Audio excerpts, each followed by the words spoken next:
Today, we're on to welcome Deron Singh to the show today. I'm very excited about this. He's a hypnotherapist and he helps people really take control of their minds. And something we're going to learn today is the power of decisions. And decisions are really a keystone of our success. And our entire process of that is really going to shape the quality of our lives. And there's going to be so many topics today that you can really apply to your own life and really seeking to be great. That's really what this is about. And taking control of the mind is that first step. Very excited to have him on the show today. How are you? I'm doing great, Anthony. Thank you for having me on the show today. 100%, man. I'm very interested to hear your story and how you got into hypnotherapy and helping people the way I are today. Yeah, so how I got into it, I was an individual that was trying to do everything to quote unquote heal. So I was doing things from therapy to coaching to watching the YouTube videos online. There's moments when I would just be online for 3 hours straight, just binge watching YouTube videos for content, information, motivation, just to break out of what I consider at the time depression and just chronic anxiety. Moments of just laying in bed for hours. I think they coined that now, bed rotting, where just laying in bed, trying to do everything I could do to get out of bed. Only way for me to get out of bed was you use the bathroom, but even then I would just find my way right back into bed, just lying there for hours. Till eventually I'd get up, but it was like half the day was already gone. So then I was just in this perpetual cycle of anxiety trying to get things completed since I just laid in bed for half the day, so to speak. I came across hypnotherapy, and it's been ultimately the only thing that's actually helped me. And what's really important for people to realize is hypnosis is just a natural state that we all have. And what it does is it doesn't actually change you. It actually reminds you more than anything. And it directs you in the place where you need the particular tool to help you out, if that makes sense. So the way I would look at that is, let's say someone wanted to earn $1 million, let's say, or let's say just kind of keeping it on the theme of like wellness. Let's say someone wants to lose 100 pounds. They read hypnotherapy. It wouldn't be, okay, I'm losing 100 pounds now. They may realize like, oh, maybe I have to work out. Maybe I have to do this. And they start implementing those things. And then they start realizing, oh, this is actually what I needed to do in order to accomplish the weight loss goal of 100 pounds less. Awesome, man. I appreciate you sharing that. So it sounds like you were in this kind of challenging state. And the way you got out of that is kind of immersing yourself in learning and all these tools of personal development. Is that right? Well, it actually, for me, learning was the addiction I had at the time. Because in our society now, we spend a lot of time focused on trying to learn. And learning is not actually going to solve the problems that we have. It's more so us actually dropping the learning, the analyzing, and just really being still and being okay with it. In addition to that, allowing whatever is there in that moment to be expressed, to be felt, to be heard, to be seen. And when we actually do that, we actually allow ourselves to heal. Got it. Yeah. So So it sounds like the key is to kind of diminish the background noise that we all have and kind of tune into this inner self in a sense, right? And kind of like really listen in to see what's going on. Do I have that right? yeah, because kind of give you an example of what I used to do is I would be like, okay, yeah, I'm going to be still. However, like when I was lying in bed, my mind was racing, which was me pulling myself out the present moment. Because when you're thinking, you're not being present. So ultimately, what changed all that was me being present and me being okay with what was happening in that moment. So it goes back to the idea that feeling is the secret. Like, in order to heal from whatever you're experiencing, it's not something in the future. It's not you focusing on rehashing something that happened in the past. It's actually you just being in the current moment now and being okay with what's actually being experienced in the thoughts, in the mind, in the body. And when we can get comfortable with that, now we're in this state of presence where clarity is easier to come by because we're not up against this wall with clarity on one side and indecision on the other side. We know what to do, and that helps us with decision making because we're not questioning it. We just know because we're in the moment. And the more we can be in the moment, the easier decisions are to make, and the easier decisions are to make, the faster we can make them, and ultimately the happier we can be in our lives. Absolutely. If you can't feel, you can't heal. That's what I like to say. Very true. And that is really, it doesn't matter what anyone says. That is ultimately what healing is. You have to feel it to heal it. That's really what it is. As long as I've been doing what I do now, that is what it is. You can try to think your way into it and do this or that. You have to feel it to heal it. Yeah. 'Cause you're really getting in touch with what is real. Am I right on that? Yeah, it's you being mindful of what's happening in this moment, because the way I look at it is like this. If an individual is still holding on to an emotion or a sensation in their body, which could have been locked in their body from a past experience, they can't move forward in life. The reason why is because they're still holding on to an emotion that's still holding on to that emotional charge from the past. So what people tend to do is whenever they feel a particular emotion, what do? They try to escape it. They try to distract themselves through drugs, alcohol, all types of distractions similar to that. When really their body is trying to tell them, hey, I need you to be with this experience so that way we can resolve it. Because emotions are designed to be expressed, to be emoted. And if they're not, then they're going to be trapped in our body. So we can continue to try to, quote unquote, manifest and seek this future that we want, but it's not going to happen because we still are living in the past in the form of those emotions. So we have to release those emotions in order for us to experience a different version of ourselves that we forecast, if that makes sense. Yeah. So being with the experience is key. It's everything. You have to be with the experience to release those emotions. There's no other way to release them. Absolutely. How do you recommend people start to develop a powerful presence, right? Because I feel like it's hard for a lot of people to stay present with what is because they're so distracted by things, you know? Yeah. One thing that I learned through hypnosis was to just to track what's happening. It could be something as simple as, okay, my eyes are closed. And then you just allow yourself to follow what comes after that. It could be, I feel tension in my forehead.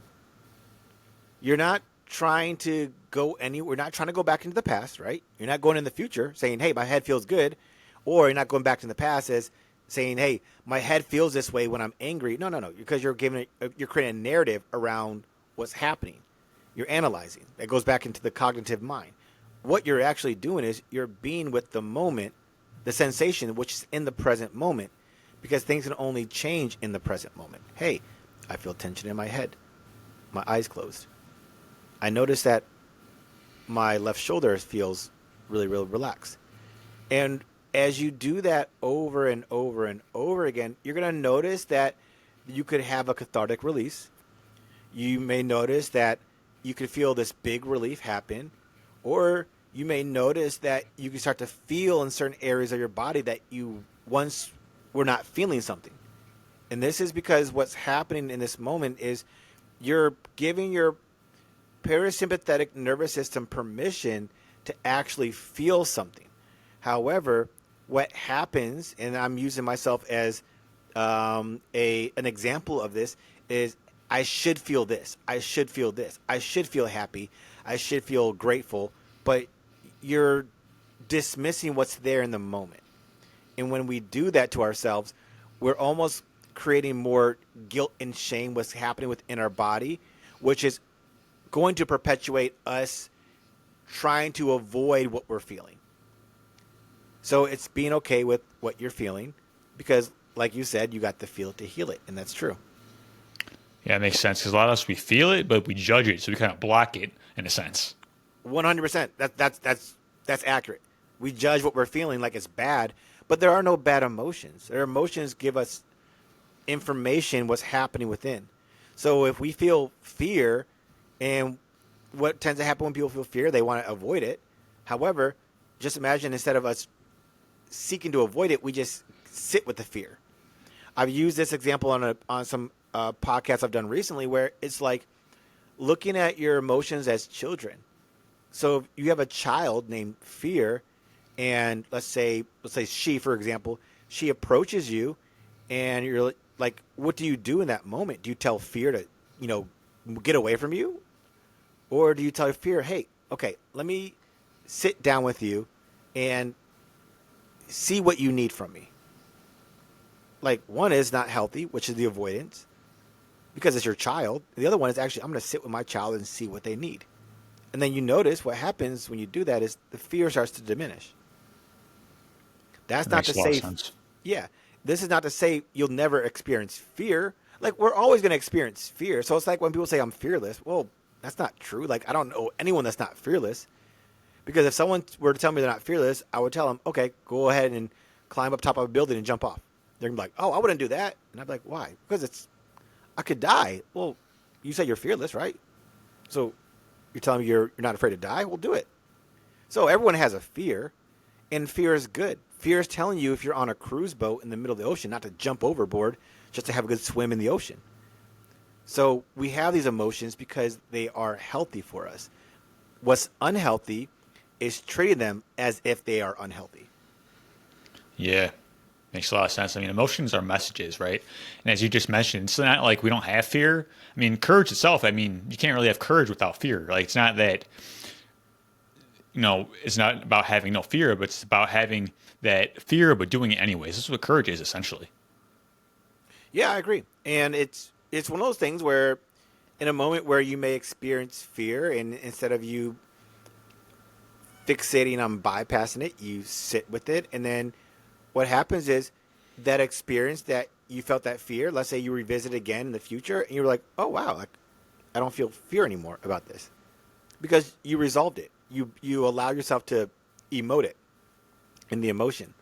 And this is how come one thing I tell people, like when it comes to like things like panic attacks and anxiety attacks, those incidents is when our body has to find some way to release all this fear that's built up in our body. And it happens and it's uncontrollable.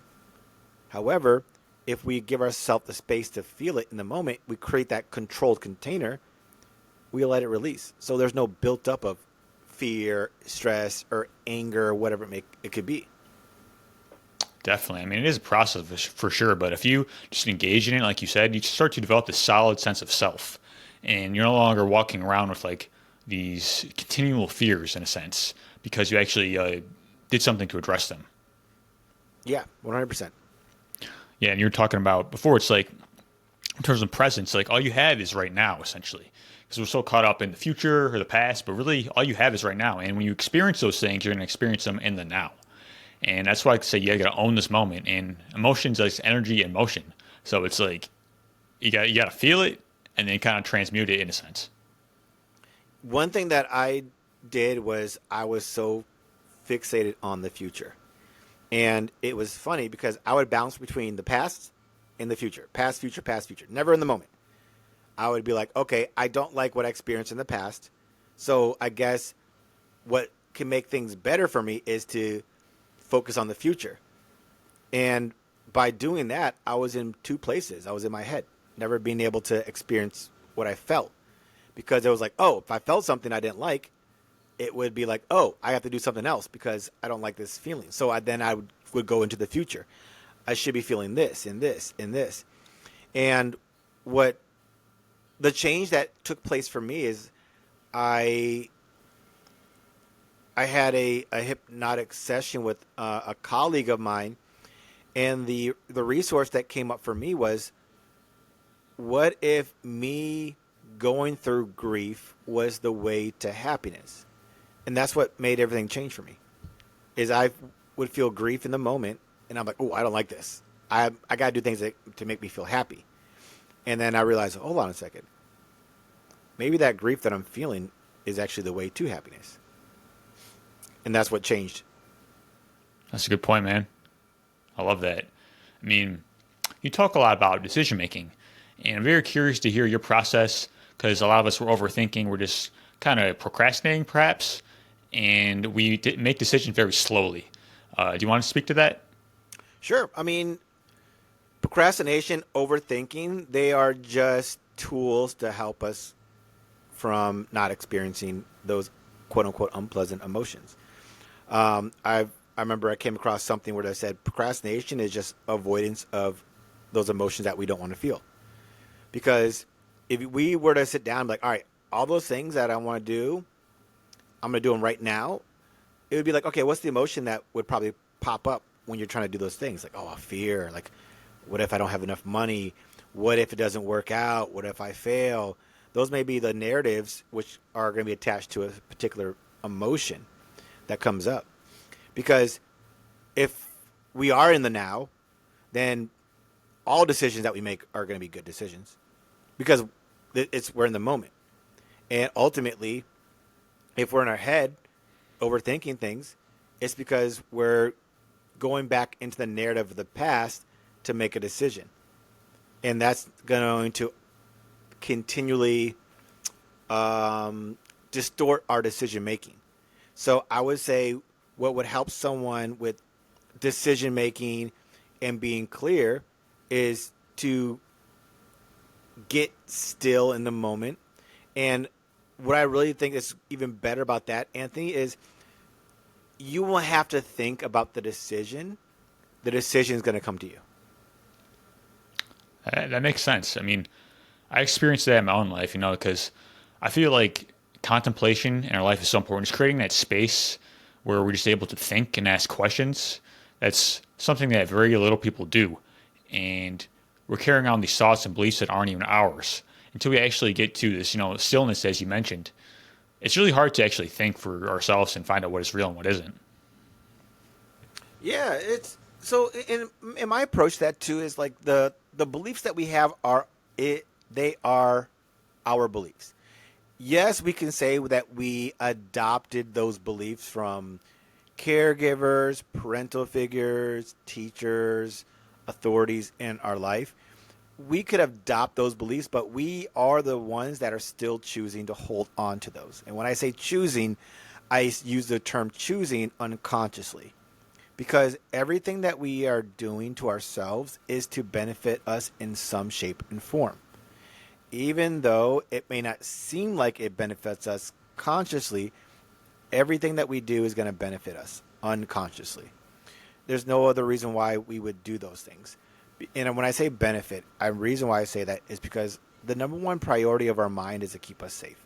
That is probably the number one priority of any organism that lives, is safety of its own self. It's the reason why we have fear. If we put ourselves in a situation where we could cause a lot of harm to ourselves or hurt ourselves drastically, fear sets in because what does fear do? Fear is an emotion that immobilizes us. It stops us. Then we also have some emotions that actually make us act, make us fight, make us run. And then we have certain things that where I can't fight, I can't outrun, so I'm just going to shut down. I'm going to go into a freeze state. So if something were to happen, I use an example like as an animal. If an animal were to get caught by a predator, if it can't fight, if it can't run, it's going to shut down. So if that animal starts eating away at that animal, it's not going to feel anything, which is why there's that numb state, which we as humans also have as well. It's the idea that I've tried everything, nothing has worked. I've tried this, nothing has worked. I've tried this, nothing has worked. It's just better off I just numb myself out. And that's what I experienced with the bed rotting, like I said before. So, Yeah, man. We do carry around these beliefs, as you mentioned, and it's like at some point they probably did help us in some way, shape, or form. But now we're years down the line, and we're holding on to these things that are no longer serving us. So it's like something that needs to be transmuted. Do I have that right? yeah, and and once again, it goes back to transmutation of it. It happens in the moment. Because if we're constantly, here's a good way to look at it too. We have a belief that may not serve us anymore, right? Consciously does not serve us. But by us judging this belief, we don't release it. Because it's not so much the belief that we're still holding on to, it's the emotion attached to the belief. So I like to define this for people so they have a better understanding about it. A belief is a thought attached to an emotion. You have a thought, you have an emotion, but a belief is a thought attached to an emotion. So if someone has a belief, you could address the thought all day long. So let's say someone has a belief, that's the really common one that people bring up. Oh, I had a belief when I was a kid that I'm not enough. Here I am affirming I am enough. Okay, that's good. However, you still have that emotion attached to that belief as a kid that you're not enough. So you can affirm all day long, and then people will be like, "Oh, Deron, I'm affirming, but I'm not seeing any change." Well, yeah, because you've changed the thought. You read the books and you listened to the podcast about neuroplasticity, where you can change a thought instantly by just changing your way of thinking. Yeah, that's great. But what about the emotion? Have you allowed that to actually be expressed? And that's what people are lacking, is that part. So, does it mean you go back into the past? No, you get into the moment. Because if people go back into the past, what are they doing? They're starting to reignite that narrative in their head, and they're reinforcing it. And guess what happens? Let's say they do a presentation and then they bomb it. What will they do? Oh, it's because I had that belief from my mom that said I'm not enough. No, it's not that. It's because you still hold on to that emotion that keeps that thought alive in your body. So you get still and you allow your body to express it.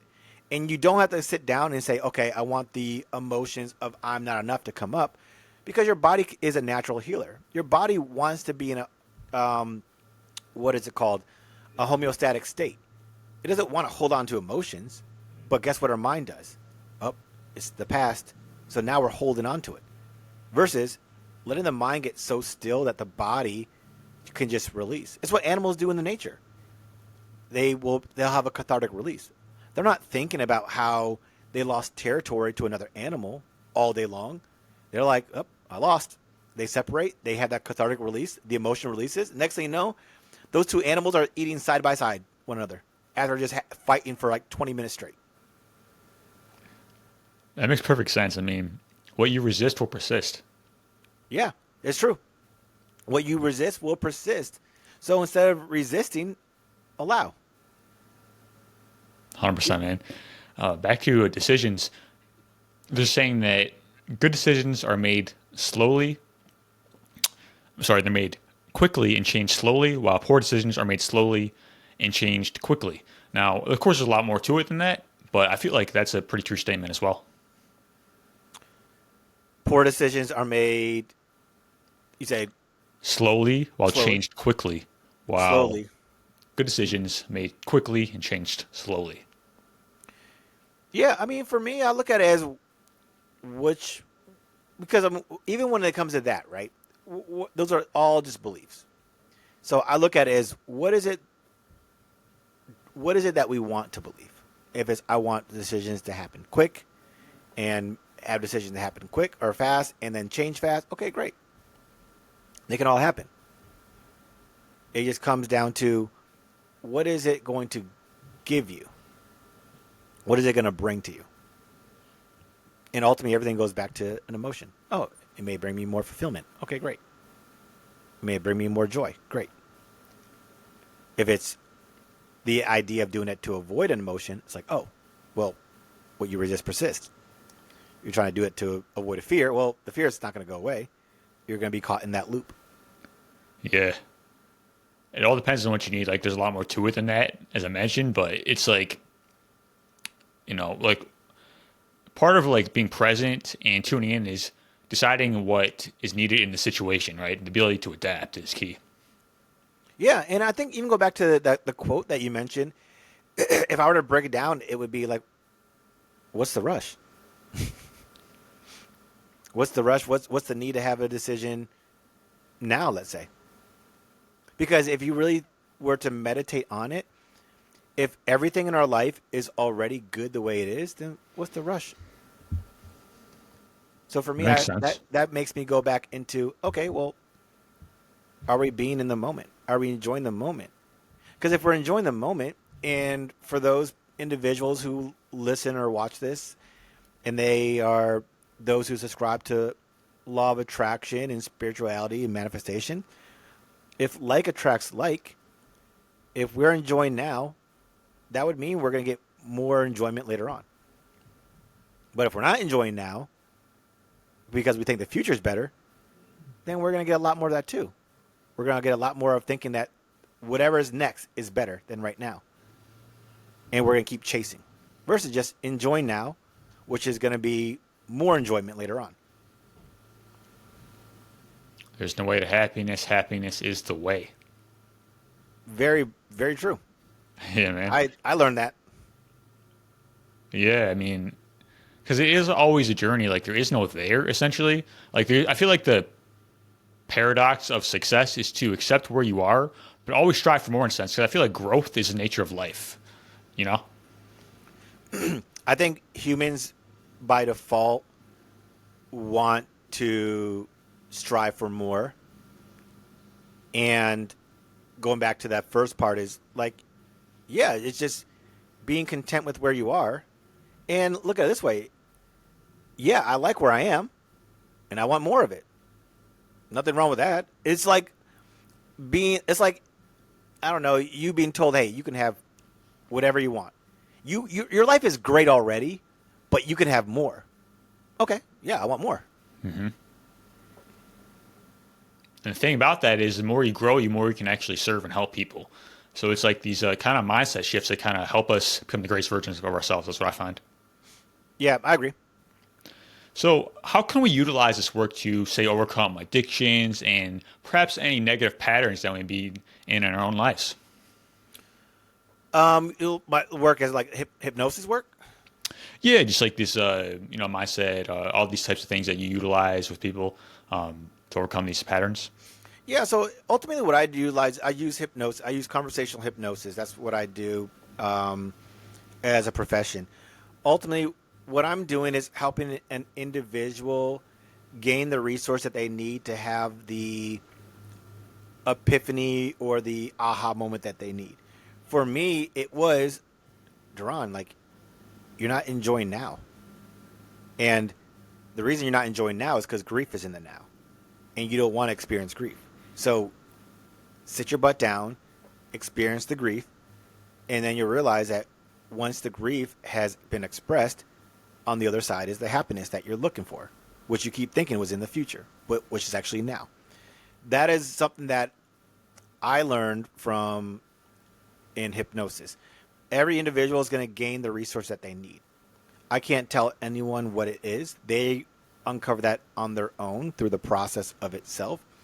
So ultimately, all I do is I allow an individual to, I give them the suggestion to their subconscious mind that it needs X, Y, and Z. And then their mind takes it and it does what it needs to do for them to achieve that outcome.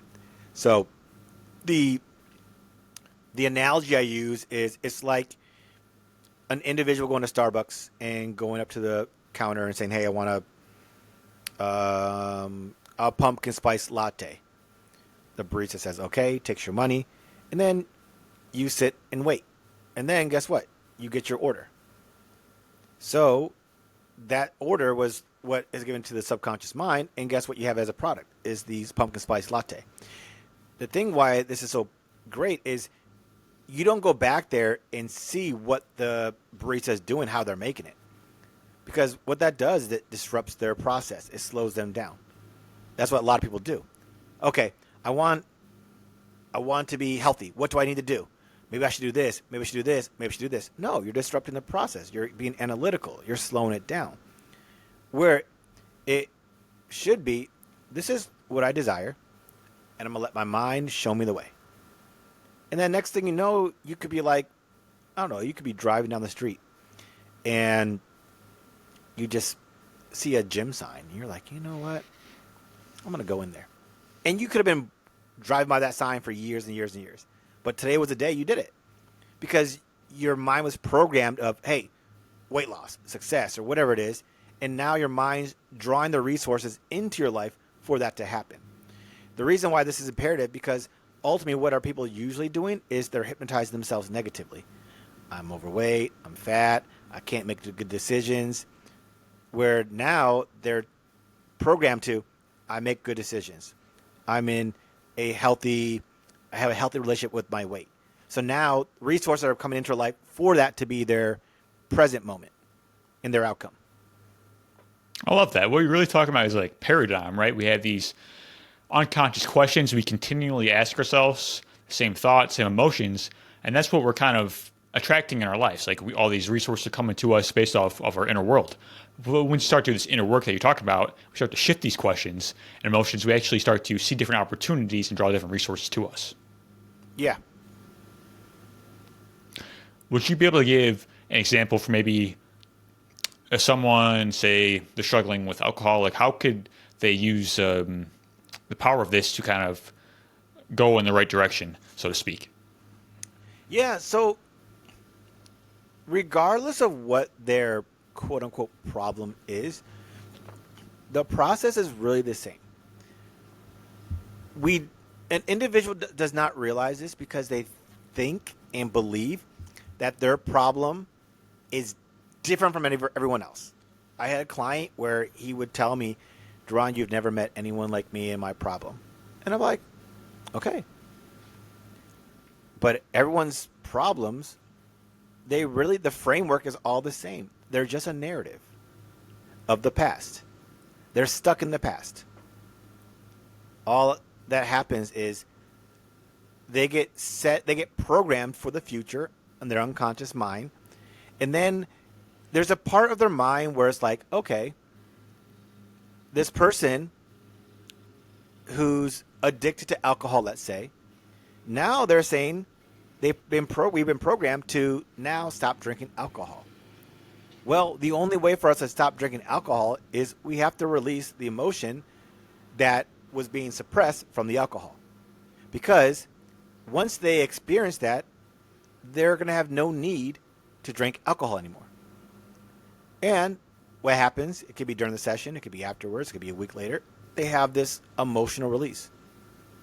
And then they give me a call, Deron, I can't believe what happened. It was this, this, this. And I always tell them the same thing. Hey, congratulations, you finally released it.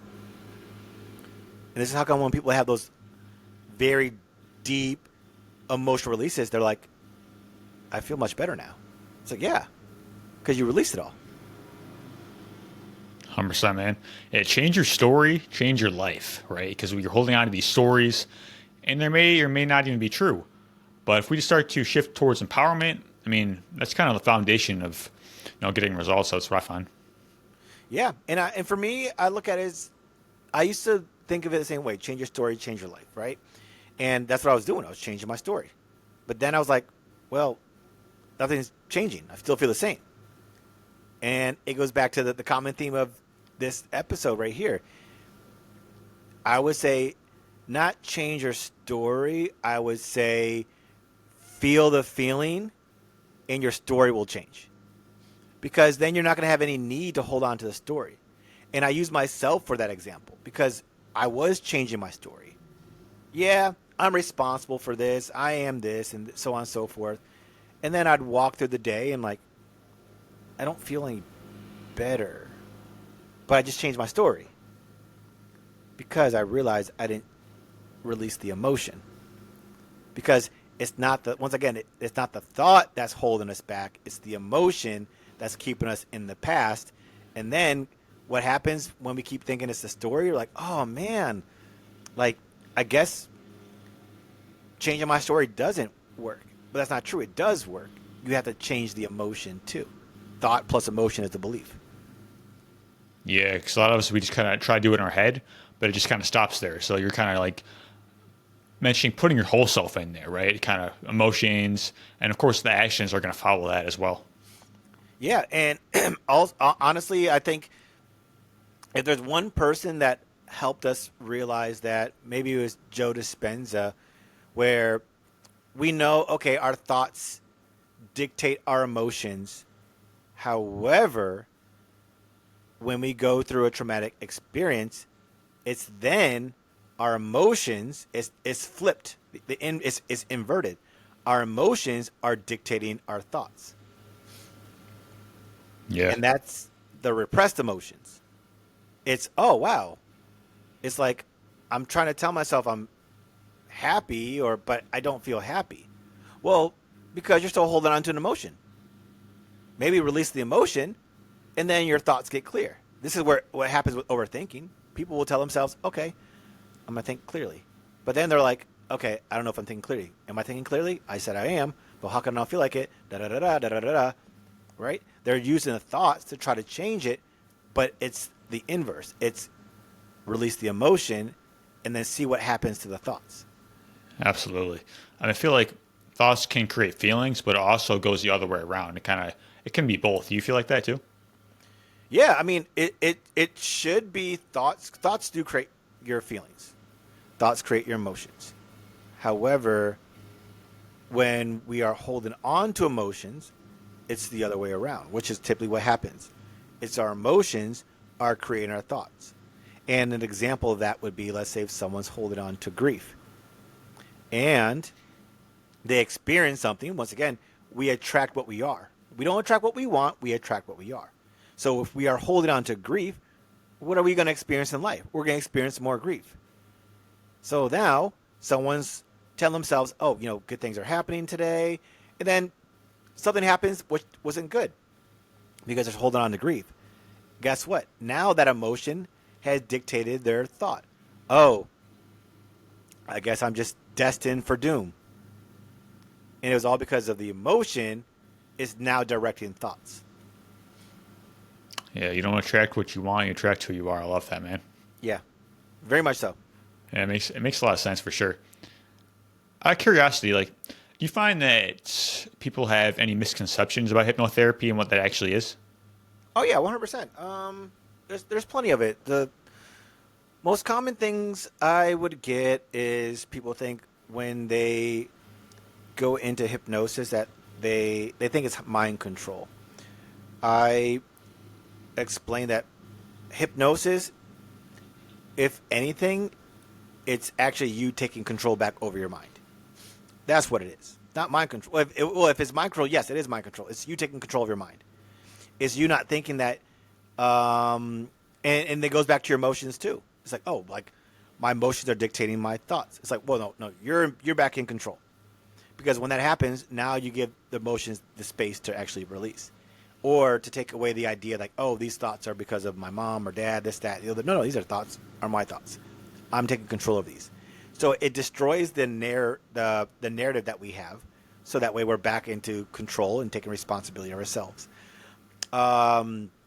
People think sometimes they'll be stuck in hypnosis forever. Not true. It's a natural state.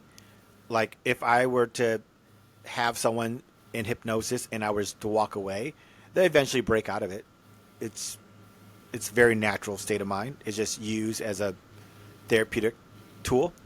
And once again, sometimes people ask, can anyone be hypnotized? The answer is yeah, everyone can be hypnotized. People are doing it to themselves every day in the form of self-hypnosis, like I mentioned, with negative self-talk. Negative self-talk is hypnosis. That's what people do.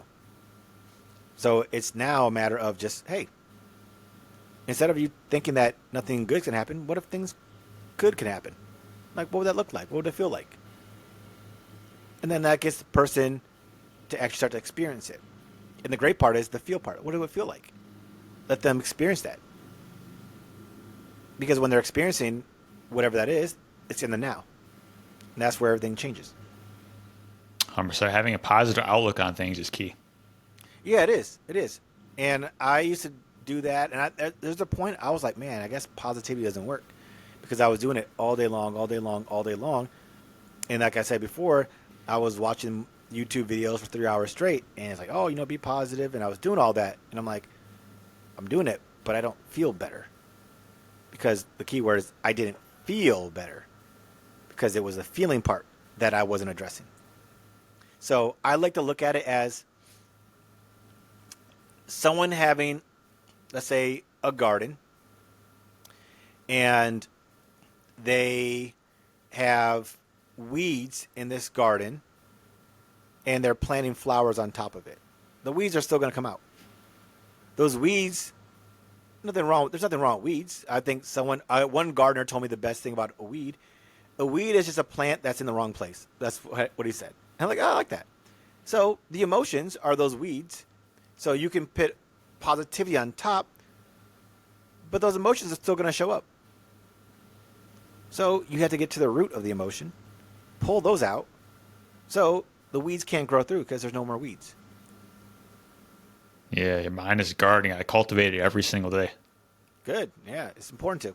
Yeah, staying guard the door at your mind because there's so many distractions, so many things that can kind of penetrate with negativity. But once you kind of build this positive fortress in a sense, like build up this positive perimeter, it's so hard for that to happen, and you start stacking conditions in your favor, so you start to win in your life. Yeah, big time, big time. Is hypnosis similar to the flow state? How would you describe the flow state? So there's so many different variations of it, but just kind of like being in your element in a sense, like kind of really being able to feel like you're accomplishing something while staying focused, and you feel really good while you're doing it. Like you kind of feel like you're on your purpose in a sense. Yeah, I would say yes to that. The reason why is because like you said, the flow state is a state. Hypnosis is also a state. Hypnosis is a brainwave state which can be accomplished when people's brain activity slows down. Because when it slows down, now they're more receptive to parts of their body and their brain that have been pushed down or stored away. So that does increase their concentration. With the flow state, I would say the same thing. If I were to say the two of those are probably going to be in an alpha brainwave state, where you can be more focused, more concentrated. Got it. That makes sense. Yeah, flow state. I mean, I think it's such a key thing to kind of get involved with. Like, personally, I find that the more positive habits you have throughout the day, like it's just hard to stay down in a negative state. Like, if you're working out, if you're journaling, you're meditating, like something's going to pick you up at some point.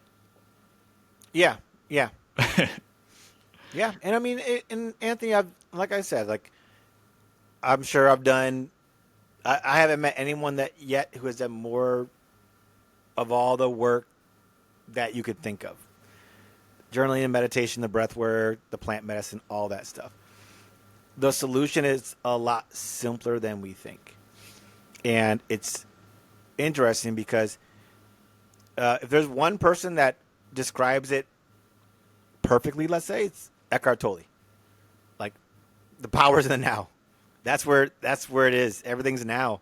So if you're not in the moment and you're not in the now, don't think the future is going to be better. It's not going to get better until it gets better now. And we have the choice to make it better now. And it comes from, hey, when you feel something, don't try to run from it. Don't try to hide from it. Don't try to doom scroll from it. Don't turn on the Xbox to get rid of it or drink. Feel that crap. Feel all of it. And then you'll realize, wow, I feel good. And guess what happens? Going back to kind of tied in decision making, I feel good. Maybe I'm going to do X, Y, and Z. Versus, no, I'm not ready. Procrastination. Maybe I have to think about it more. Procrastination. I wonder if I have all the resources. Overthinking it. Just do it. Yeah, man. Like living with intention. Like And it's so easy to do, like to actually focus on what you want, like just when you're in the moment. So glad you brought that up. Yeah. Everything that you need is in the moment, and all the resources that you need will show up for itself. Your mind is a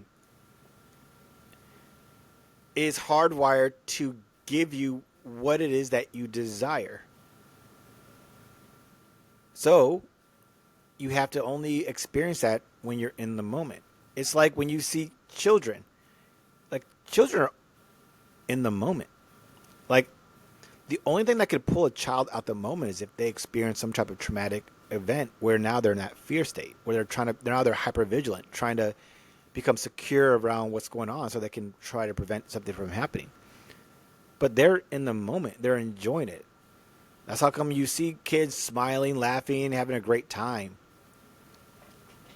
And then what adults are, we're just grown kids, but what are we? We're so serious all the time, so judgmental, and we're always trying to figure things out and fix things out. Kids don't try to figure things out. Kids are like, okay. And then they find out a way to make it happen.